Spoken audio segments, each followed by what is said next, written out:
introducing the best practices to grow your app in Asia. Shobeir Shobeiri has over 10 years of experience helping organizations with ad monetization and growth marketing business plans. He will highlight the top gaming markets in the region with case studies of many game titles, and also what to do and what not to do in order to avoid many of typical pitfalls about compliance and logistical challenges. Let's welcome Shobeir Shobeiri, Senior Director of Business Development at Mintegral. Please feel free, the screen is yours. Thank you so much, everybody. It's a pleasure to have you all here. Let's share the presentation now for you guys. I'm Shobeir Shobeiri, Senior Director of Business Development Mintegral. It's an honor to have be part of this big festival and hopefully someday come back to Brazil. I've been fortunate enough to be there for the World Cup. It was a beautiful country, experiencing that in 2014. Nice to see a couple of success stories, most recently with Wildlife becoming a unicorn from Brazil on a mobile gaming circuit. And I'm here to come and showcase, how to take your game on a global scale from Brazil, for example, to Asia. So let's get it started. We as a company, we're a top provider in mobile games, probably top 12, and we have a big presence throughout Asia. We're based in Beijing, and we have presence through Japan, Korea, Indonesia, Singapore, India. Our team in London represents Europe, and then our team in San Francisco specifically helps with the Americas. So if any developer in Brazil wants any relationship and learning more about Asia, feel free to reach out to us directly. What we've been doing the last several years, and we specialize in, it's very complex to take a game from one continent to another, or to another country for that matter. We make it very easy for you to understand this. First, we actually took a lot of games from China and Asia to the US and to the West.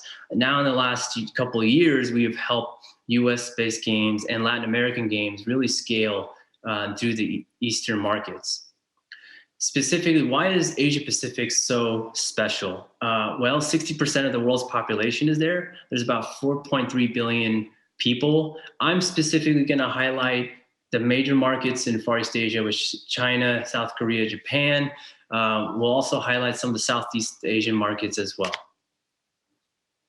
Let's talk about China. So in the last 20 years, big boom, overall markets, half the population, 700 million, are middle class, of which it's a very mobile first culture, meaning everybody who basically uses the internet is on their phone and doing so.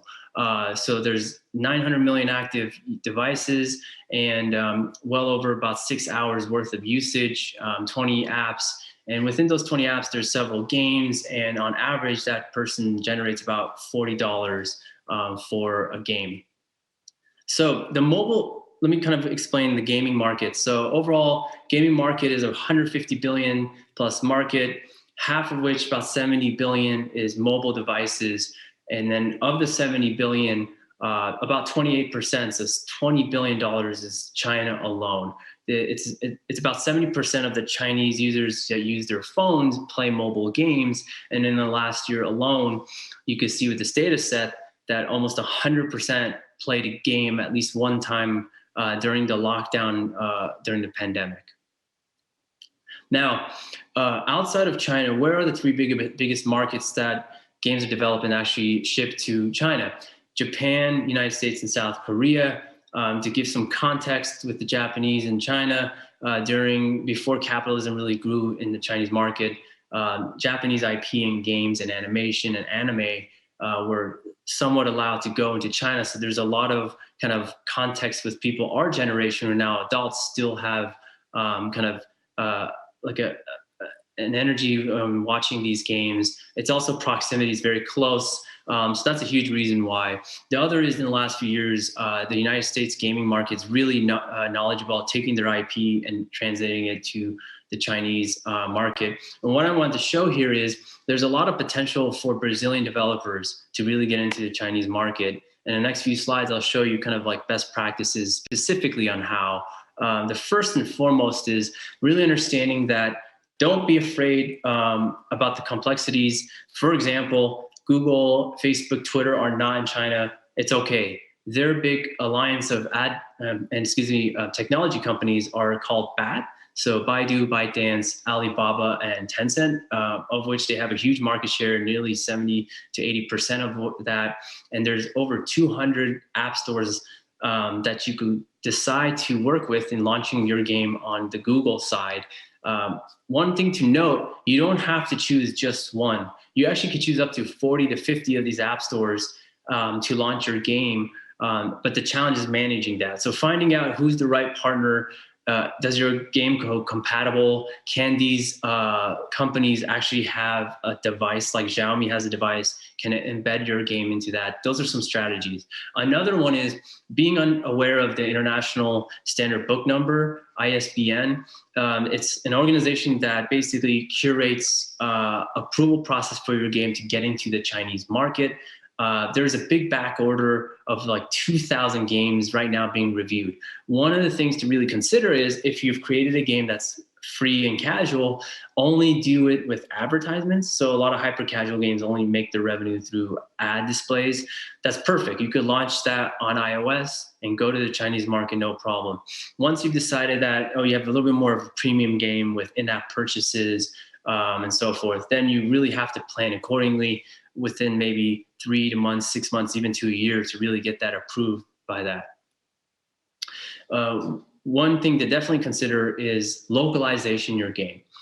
So the first thing we always advise everybody, if you can, create a simplified Chinese language translation for your entire game. That's one. App Store optimization, making that App Store in the Chinese App Store on iOS or those Play stores, make your game look and feel catered to the App Store to get more installs that way. And then if you have the capital, if you have the money to do so, really kind of create your game into the look and feel of what the Chinese market likes. So Kilu, for example, Subway Surfer is one of the most downloaded games. I think there's over 1 billion plus installs. They have created this was in 2017, a Shanghai version where the game look and feel, the design layout looks like Shanghai. So it appeals to that market, as well as the fact that the IP of the characters, as you can see here, again, has like more of like the Chinese characters involved versus just like the Western characters. We have an organization called MindWorks Creative. So we help handhold game studios like yours to go to, say, China or whatever market you like, an A/B test, meaning taking an ad unit. This is a playable ad from Tile Master. And so this playable is like a game, mini game in an ad. And then you almost copy paste very similar type of gameplay. And over here we did 3. Generally people test anywhere from 2 to 100 of these ad units. This was 3, easy, medium, and hard. And each one of these did very well when it comes to the install per impression. This is specifically a game that is a puzzle match 3 game that does very well on the casual market. You can see also, if you look into the details, there's simplified Chinese writings below and inside the ad unit. Next is another playable ad. This is more of a hardcore based game, a popular one, Idle Heroes.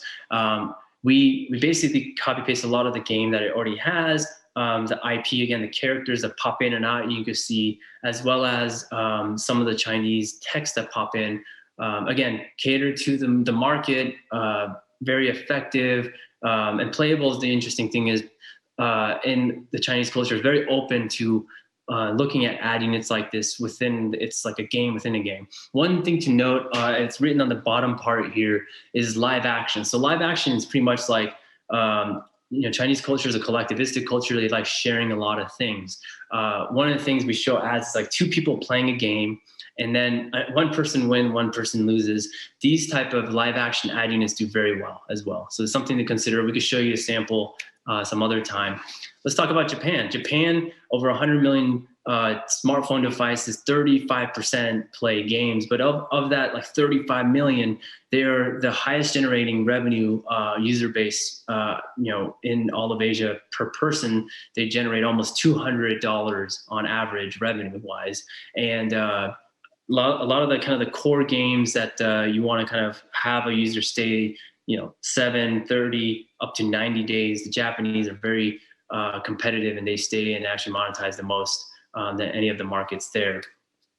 So some of the things to keep in mind is the Japanese market is very open to advertisements in different channels. So what you want to do is, work with ad networks like ourselves. There's Western market ad networks like Yahoo, Facebook, Google. There's also their social network called Line. It's their biggest chat application there.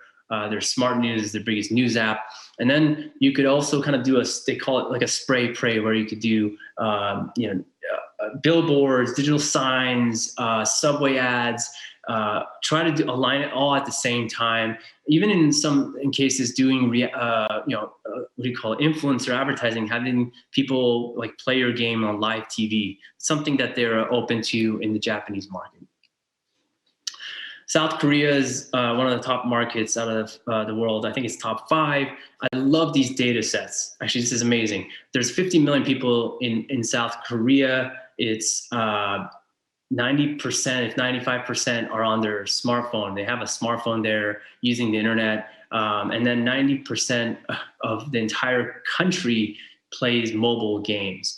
Again, so out of 50 million people, almost 45 million people play mobile games there regularly. And so they play almost an hour a day of mobile games. So something to keep in mind. And one of the key things I would say just to have this excitement is very similar to the Chinese culture is you really want to consider translating your game into the Korean language, maybe having game mechanics that are catered to the Korean culture, and and they're a little bit more catered to core mechanics of RPG and like hardcore games as well. So those type of games, if you're launching, it's a good market to launch within. And then very similar to the ISBN in China, in Korea they have an approval process by their game rating and administration service. So make sure to build a relationship with that organization and plan ahead to make sure you get your game approved to go live within the South Korean market. And then again, as we discussed in Japan, the social network Line. In China, it's WeChat. Over in Korea, they have Kakao. So that's their biggest chat app. I want to also get into the discussion about, hyper casual games, the biggest games right now that are exploding in the charts. Very competitive. It's hyper casual. I call it like 5-10 second games, maybe a minute long. Very competitive to get in the charts. What we do is we handhold studios like iWine. This game reminds me a lot of what was the original game? It was called. Anyways, I forgot the name of the game, but it's like Brain Out, where it's like a casual puzzle, and to compete within all these charts. We help them target, like you would like design layout for the Chinese market, for the Korean market, for the Japanese market, and the US, so bridging in East and West. And luckily they got #1 in the South Korean market. They got ranked 4th in Japan and 4th in the United States. And in that month time frame that we helped them out, 2 things did really happen. One is they were able to get 9 million installs and a huge bump. Let's quickly talk about Southeast Asia. There's about 500 million users, so 500 million people there, and 250 million of those people play games. Keep in mind, Indonesia is the biggest market with over 100 million people there. And then even though the market of Singapore is small, they're the highest grossing per person. So 5 million people, about $77 worth. Interesting point on the corner, you can see the disparity historically in Southeast Asia is almost all Android. It's almost split now, iOS, Android. And then over here, you can see kind of each country like has a split of games, RPG, racing, casual. One of the things I really wanted to emphasize here is where the advertising is going in mobile. I call this stock trading for ads. So historically, you had to line up manual installations of your ad unit pricing. So let's say you wanted to do $10 to $50 increments of 5 to 10. So 10, 15, 20, 25, up to $50.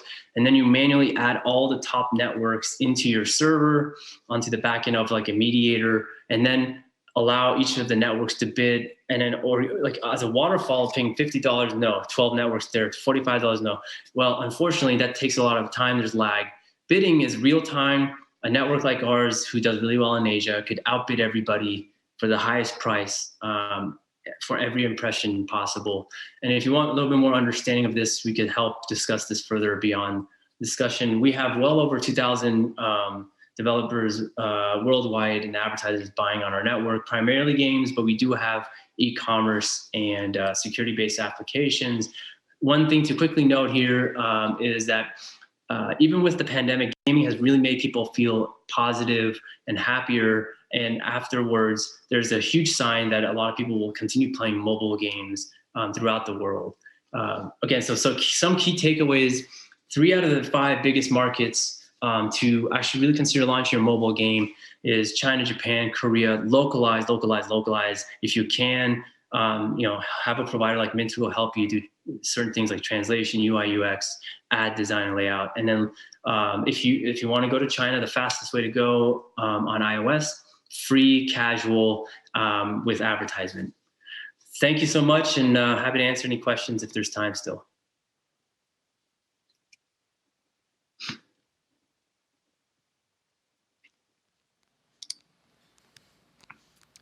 Hello. Now we are checking some comments from the audience, okay? Sure. Let me receive here. Which mobile OS is the most used in the China? So around 85% of the usage is Android there. And then 150 million people still use iOS, but out of those 150 million, almost up to 80% of the revenue is coming from those users. So even though Android is still majority, about like 700 million users are Android, most of the revenue still comes from iOS in China. Perfect. Let me check. I think there is one more. Okay. In your opinion, which Asian country presents the least obstacles for a studio that is venturing for the first time in the region? Wow. I think it depends on the type of game you have. The interesting thing about China is they have more people speaking English than they do here in the United States. So even if you have a casual game, again, on iOS, just put in, like, with no in-app purchases, you want to do ads, you could actually try to do it in China. It's better to do it in Chinese translation. However, some of the ones to test out, I would say primarily is Hong Kong, Singapore, Philippines. These are other markets to be seamless to go and launch. And then once you have that aligned, you probably could launch throughout the rest of Asia. Perfect. Thank you for your expertise. Let me check. I think it's the last one. Okay.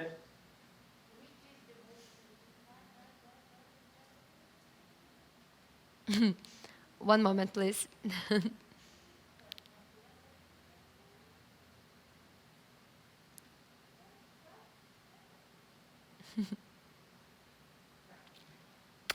Now, now we have. I'm sorry. Which the most used engine for developing games in Asia? From my understanding, it's Unity for mobile games. Perfect. Thank you. Thanks ever so much to Shobeir Shobeiri. Do you want to say goodbye? Yes, I know. Thank you, obrigado. Yeah, but thank you so much for having me. It's been a pleasure, and have a great afternoon, evening there. Thank you. De nada. Thanks to Shobeir Shobeiri. That was awesome. We'll be back in 5 minutes. Please stay with us. Big Festival 2021, the biggest games festival in Latin America.